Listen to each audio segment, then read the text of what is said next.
it was Ernst Mulbrat who first hypothesized that the Velociraptor, when threatened, would expand its collar and emit a high-pitched noise to frighten off its predator. Yes, Mr. Lewis? What kind of noise? Just a high-pitched, intimidating noise. But like how?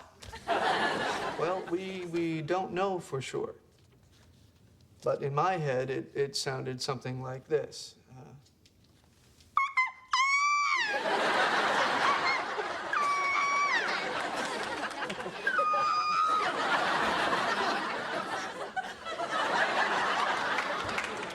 Of course, this is just conjecture.